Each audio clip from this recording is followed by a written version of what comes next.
HardRockChick. See you in the pit. HardRockChick. HardRockChick. See you in the pit. HardRockChick.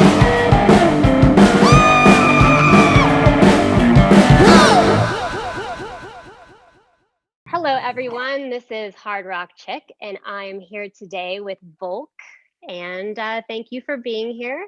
Volk, you guys are in Nashville right now, or are y'all on the road somewhere?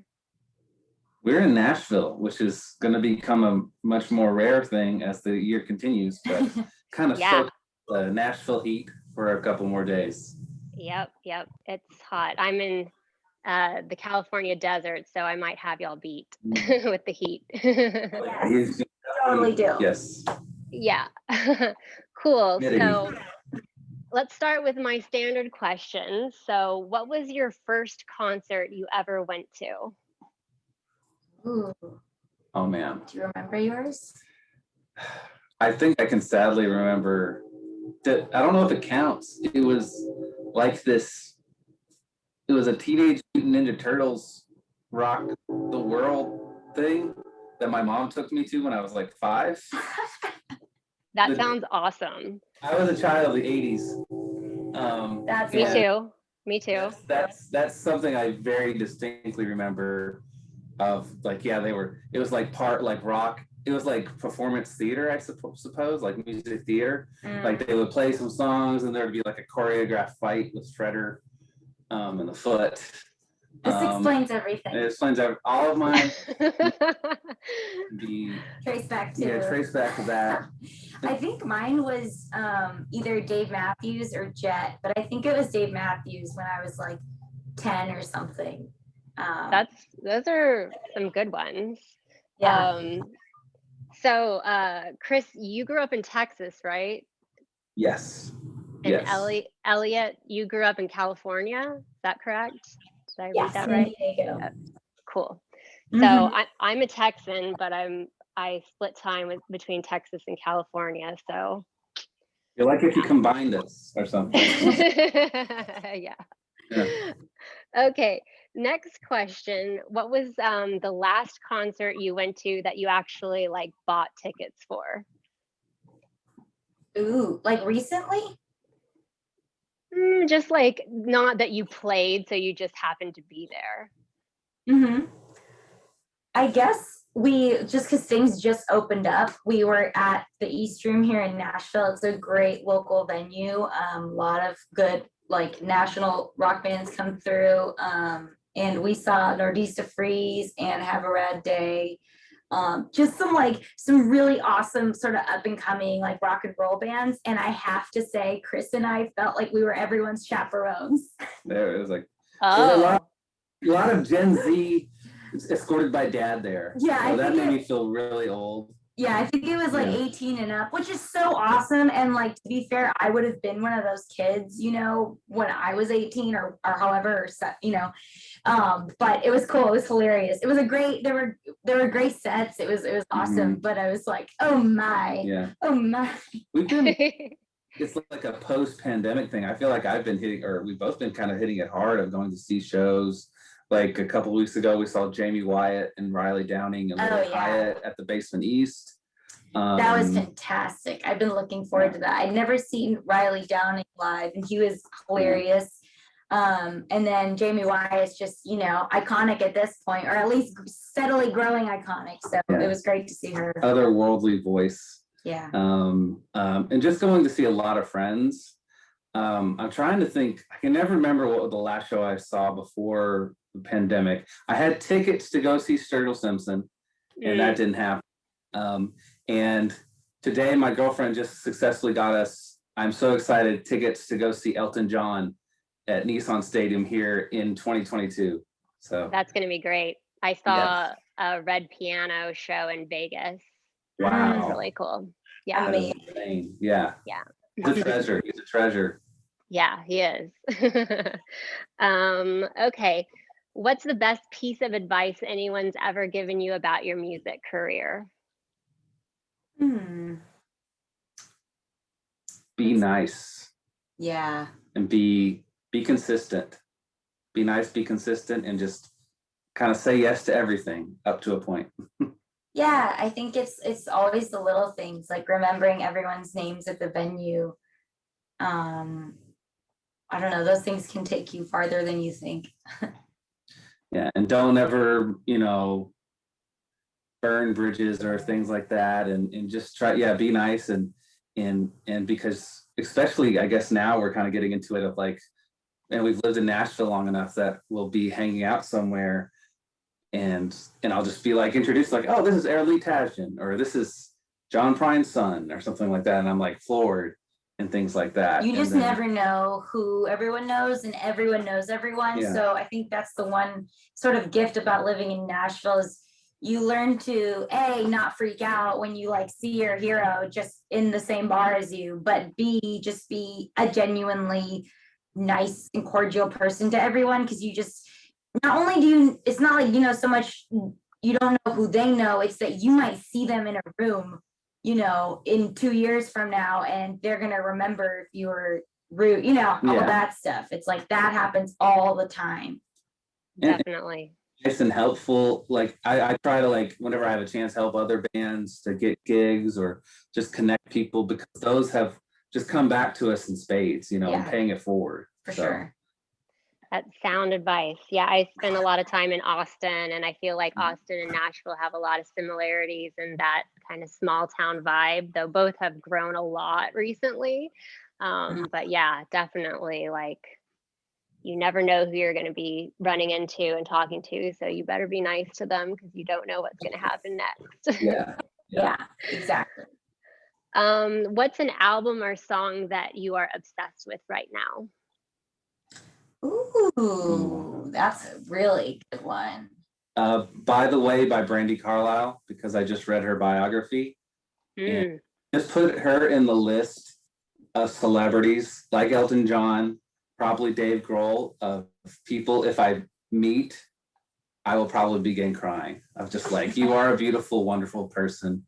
And yeah, Brandy Carlisle, just like knowing the story behind those songs has just put it on another level for Yeah, me. for sure. I just went to the river yesterday with my mom, and my boyfriend's a huge Sam Bush fan, so I end up listening to a lot of Sam Bush. He kind of is a bluegrass maestro of the mandolin, and he also plays a little fiddle. And he's got this amazing song called "Howlin' at the Moon." That's just fantastic. It's a perfect summer song, and anyway, I've got that sort of always running it through my head right now. It's warm weather, and it's just a beautiful song about making the most of your time. I'll have to check that out. I'm not familiar with that. Now, Brandy Yeah. Carlisle, did she do an album with Tanya Tucker? Yes, Yeah. she produced it, and Mhm. it won a Grammy. Yeah, yeah. And she talks about that in the biography and makes a lot of good points that I'm like having to like think about, of just like, we idolize, because she's kind of got ostracized from the music industry in Nashville because, like, issues with drugs and things like that. And like Brandy Carlisle made the point, it's like she didn't do anything different that Waylon or Johnny Cash or all these guys didn't do, and we idolize them, and just she does not get the respect that she deserves. Mm. So Yeah. Yeah. We'll come to some of this stuff later, but yeah, pin that for a second. yeah. Okay, so let's get into your first full-length album, Cashville. So it came out about a month ago, right? Mhm, And I mhm. saw that the first pressing, did it already sell out? Did I see that? Correct. It is. Congratulations. Yeah, thank you. Yeah, it's the vinyl industry is a pretty slow organism right now, especially after the pandemic.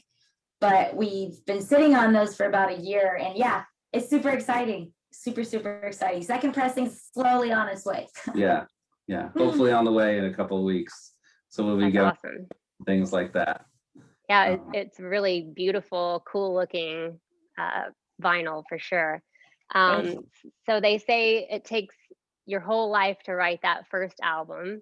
And I know that, y'all released a lot of different singles and things before releasing this.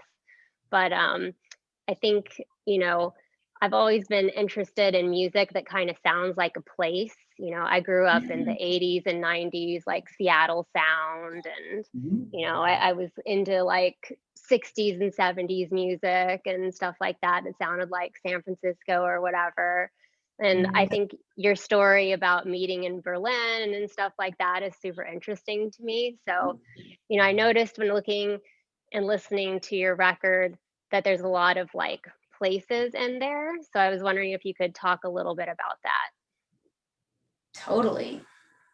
I think as a Texan, I'm just required to name drop Texas This at is least 3 or true. 4 times. And then like Makes living sense. in a Nashville van.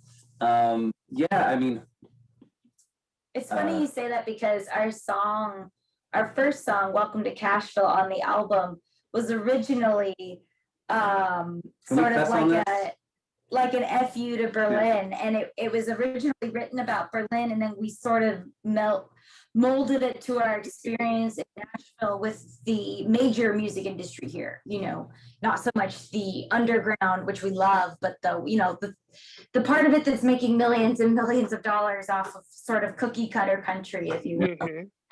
And oddly enough, it translated almost seamlessly, but we literally wrote it about living in a city where venues are constantly being shut down, which I think is most cities' realities at this point, whether due to loud music, there's now neighbors that live above, or I know it's a huge thing in Austin too, or that honestly, the owners can't even afford to pay, whether it's property tax or whatnot. But ultimately being a rock band in a city and not being able to play loud was sort of the main issue. And then we translated that into a conversation about authenticity, and like, why are we even making this work, and what do we really care about in our music? Yeah, so that's like it's part Berlin, part Nashville, that song. And for sure. Then there's a song about the hometown, which I hate.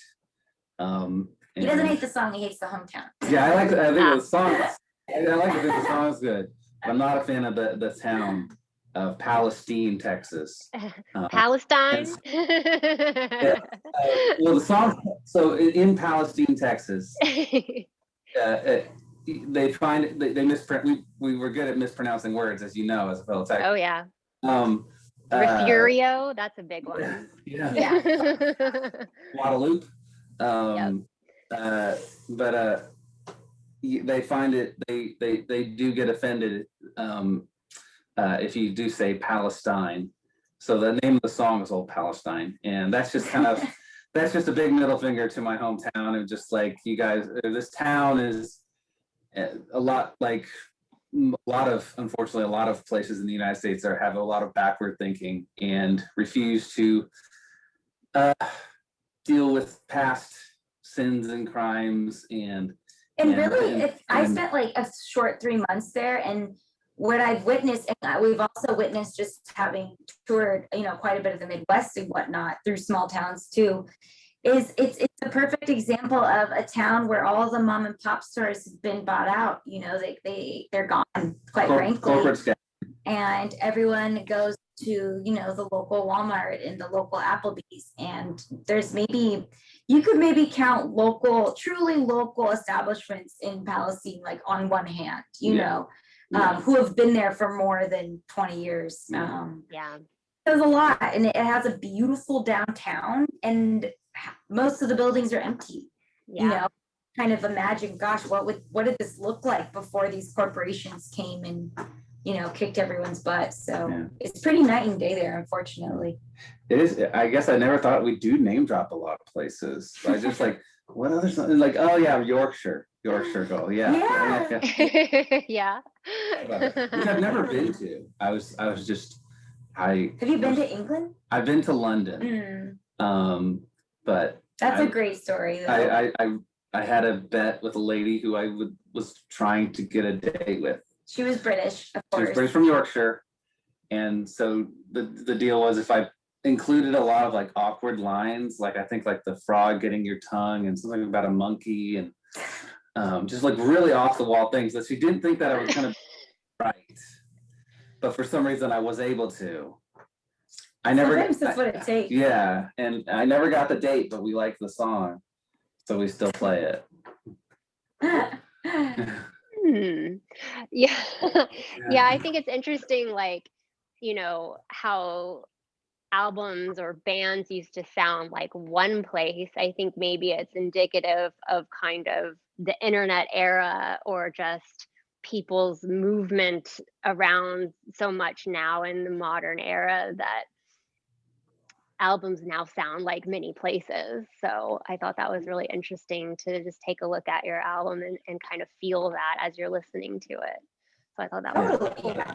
That's definitely like, I don't know if I think I've run it by you, but like if we are ever able to sell out and get that big old deal, is like kind of rip off Dave Grohl's idea of the Sonic Highways, but literally just go from town to town to make a whole album, like spend a whole year there and write an album, so it can be very much Place-based, yeah. place-based like this. So be in a place like New Orleans and be influenced by that, or be in Austin, or be in Seattle, and be very much influenced by that scene and that culture.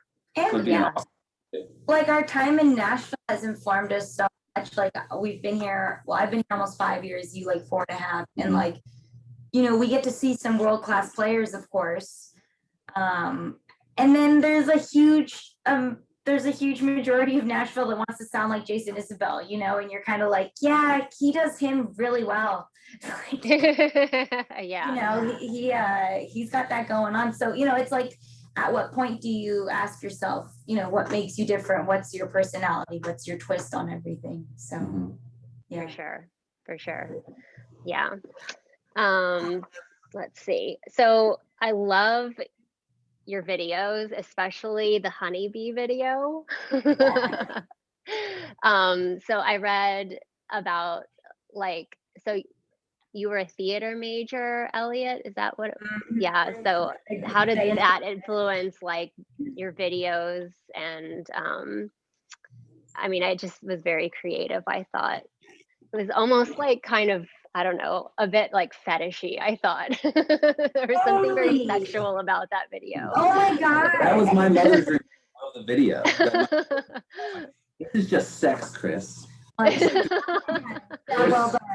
Yeah. So it's like there's definitely, so I studied mostly directing for theater, but you're still creating worlds, it's like similar to a song in a way, you're world building, and that totally expands to design and all the different elements, what we see, what we touch, what we smell, all those different senses. So it was super fun to kind of unpack this song that was originally about missing someone and like longing for someone, and add in honey and add in like great visuals that are just kind of like sensational and ooey and gooey and fetishy.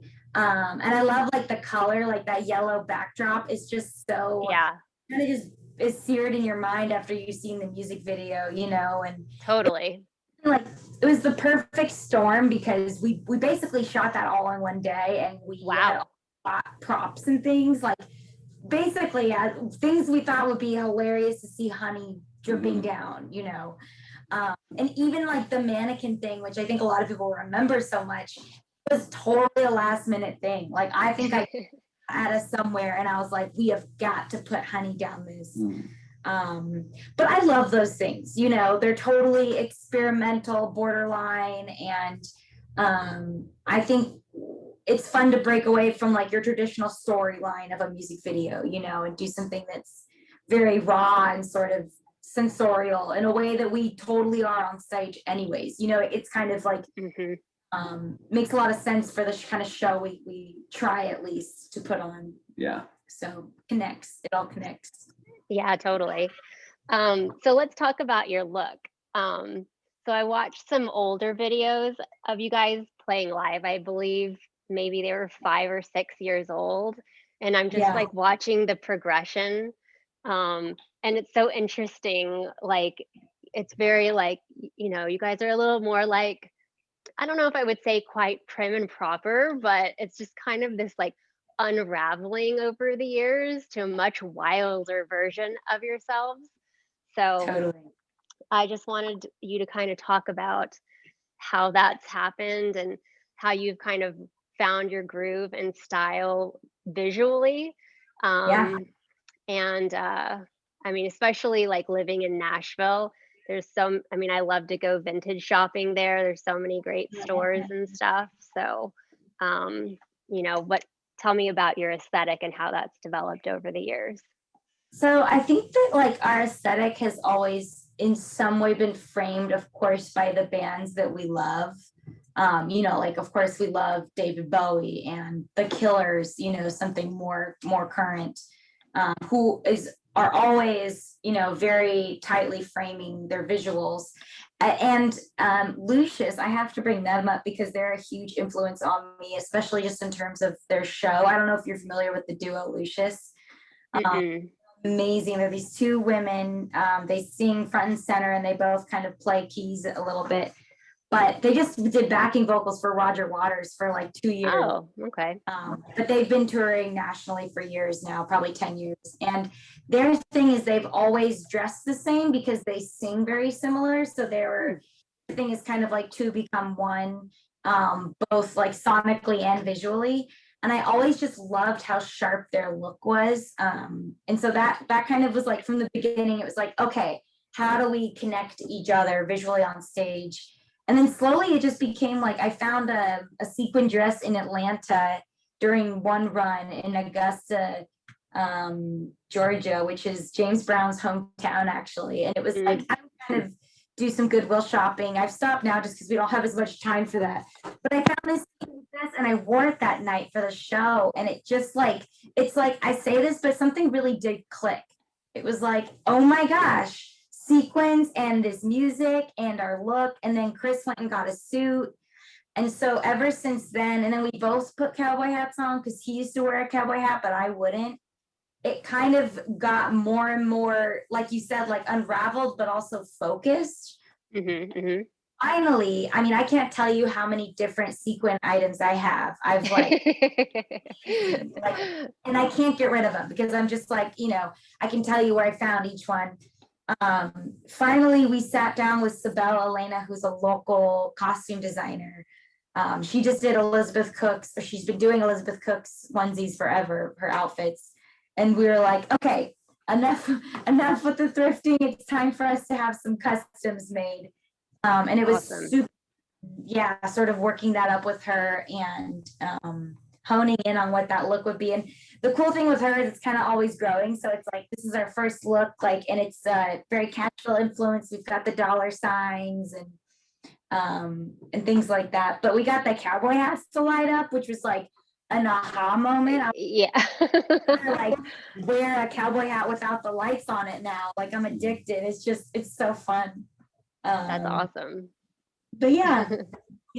I mean, I definitely, there's so many parts to it of just like influences, like even like going back to the cities, like with coming to Nashville and, you know, you go to the American Legion and you see everybody dressed up and like for a hot minute, it's like, oh, I want to look like that. But then there's kind of that Berlin part where it's like, it needs to look demented almost too, if we do something. That's kind of what I said with the first couple of jackets that I had made.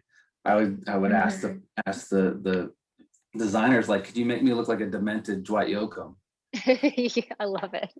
Like, it's not like kind of as we were getting more cowpunk of what we call ourselves, of where it's a little bit country, a heck of a lot of rock and roll. And the sound and the imagery kind of started coming together for me, and like appreciating that. And I actually had a epiphany the other day.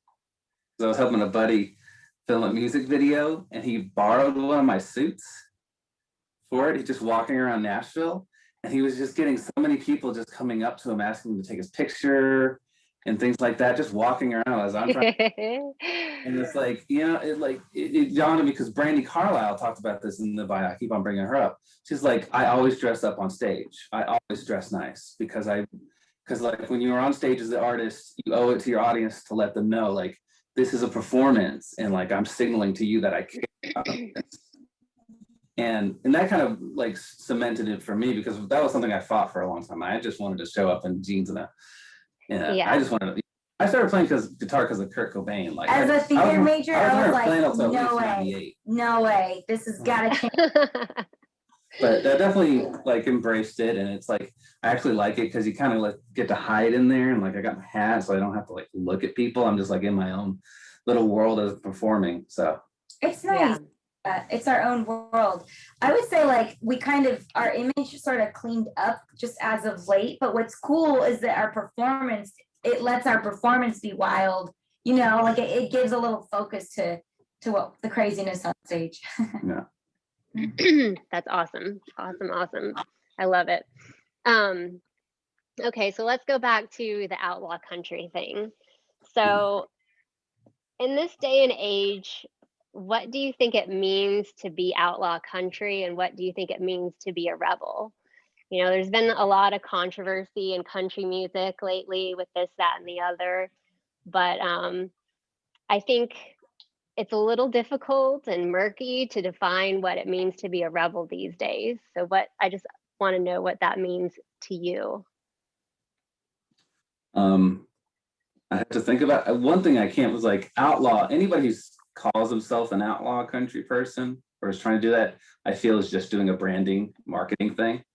Like, so I would not like if anybody's saying that in the context of a song, it's like you're marketing. Oh, that's what it is. Yeah. I mean, in my opinion, like, and I love Waylon Jennings as much as the next person, but you know, accidents aside, I think it is a brand, you know, in and of itself, and the, you know, I mean, and it's definitely, I think, a brand that cherishes authenticity, if you will. So the more lifelike your story is, and the more it actually happened, you know, the more I feel like socially, at least, it's like the more credits you get. Like even, you know, Jamie Wyatt, she's come out with her story about spending time in jail, you know, and having a huge, you know, problem with drug addiction and whatnot. And I don't know. I think in some ways, of course, they become badges of honor, but to me, it's just another brand. You know, at the end of the day, it's another way to sell something. And I think about what it means to be a rebel these days a lot. And I look to some punk bands like Surfport, who are recording with Linda Perry right now, and Emil and the Sniffers. They're out of Australia, and those are women-led punk bands. And to me, they are rebels in that they are in Pleasure Venom out of Austin. Actually, she's freaking killer. She's amazing. They're just women that are fully being themselves. You know, they really, and I know they're not the first to do it, you know, of course, but in that way, to me, they're total rebels. And you know, the Surfboard front woman, she's got like a campaign with Gucci, you know. To me, that's just, you couldn't necessarily have done that 20 years ago, you know. And she's still, it's because she's herself, you know. It's because she's fully her wild self. Iggy Pop's in a Gucci campaign. I know, and it's amazing. Like, I'm so happy to be alive in that moment, you know, like when those things are happening. But I think, like, sometimes I think musically, like, what does it mean to be a rebel? And I think it's easier to be a rebel musically these days, right? Because we don't need the label. You know, if you don't want the label. Yeah, if you're comfortable, if your Google researching abilities are strong, and you're comfortable listening to a bunch of interviews and books and YouTube videos, it's all there. You just have to do the work, you know, to attain the information. I think we've certainly like gone as far as we can with the DIY route, and now it's like we're slowly building our team because we're like, there's no way we can do this on our own anymore. Yeah. And like, going back to like, definitely you want to differentiate between like a branding thing and like, it definitely take it to like a music world. It's really just kind of doing your own thing and putting the blinders on, you know, like I would think that, and the reason why like Willie and Waylon didn't call themselves outlaws at the beginning, that was a branding thing that their RCA used to sell a record. And what they did was they left Nashville. We don't want to do this. We're going to go to Austin so we can record the way they want to.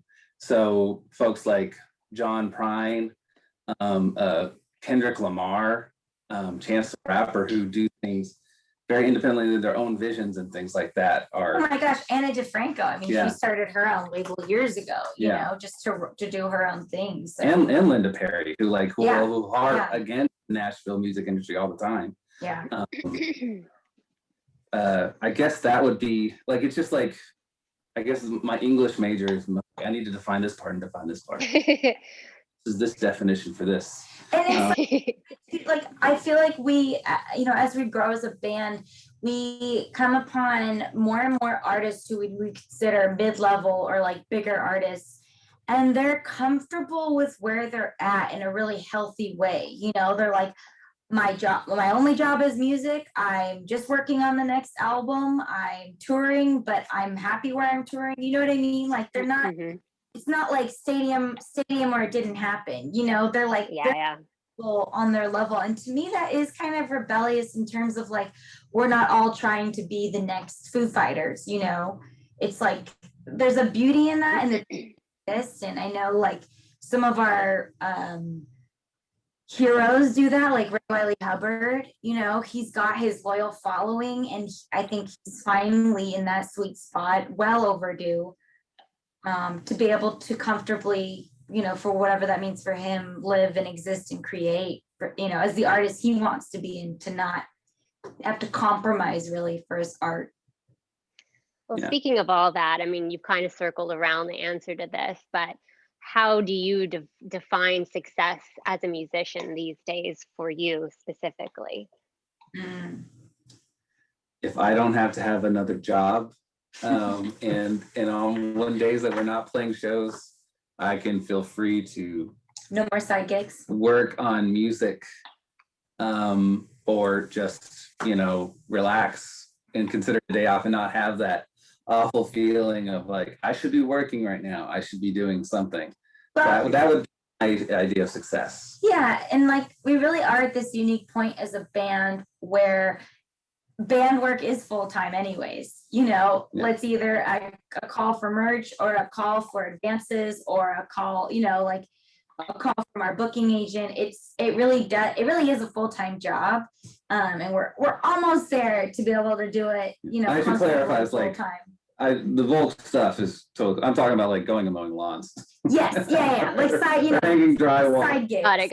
Yeah. No, I get that. You know, like just like I said earlier, I guess like being able to tour and fill out whatever venues we want to play. You know, I think it's been said a million times, those stadium gigs look fun, but they're not as fun as the theaters. You know, they're not as fun as the clubs, obviously. So, and I think that's totally doable to be able to tour like that and write our music and not be the main focus really is our goal. You know, world domination is overrated. If it happens, that's cool. I won't say no. But Cole, you would like to sing one of our songs. I know.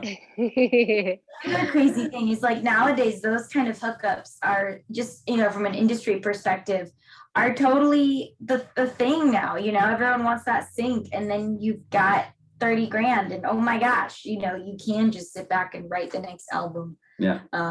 That's totally an opportunity. So, you know, success has so many different faces nowadays. Totally. So you guys next week, I believe, are about to head out on a tour with Electric Six. It looks like a bunch of fun venues you're going to be playing, with some fun names. So I know that a lot of these independent venues really struggled during the pandemic. So, and I know you've already played some dates recently. So how's that been going so far? How's the crowds been? What's it been like out there? I would give it like a great grade so far. It's been surprising. I mean, it's been great to get out and doing the things that we moved here for. It was a little strange at first, like because we first started kind of dipping our toes in early May, and you know, everyone was just getting vaccinated, and it was like we were vaccinated. Yeah, we were vaccinated, and we were still wearing masks. But I describe it as like, if anybody wants to know what Catholic guilt feels like, this is what it is. Like, you've been told what you're doing is okay, but you still feel like you're doing something wrong. slowly exiting out of that. It's a funny, even this summer, as much as it's amazing that things are coming back, when you really take a microscope and look at the circuits, right? And you look at the venues that your average band will be touring, it's rough out there. We get emails daily from our booker about things having to change, because a venues has to push their opening date back. Yeah. They're like, area with like locally, just like you said, venues that aren't there anymore. Our booking agent, Brad at Atomic Music Group, he's been doing this for probably 30 years plus. Mm-hmm. And he's just like, it's insane out there. Like, venues he's known for a long time aren't around. So it's a little scary.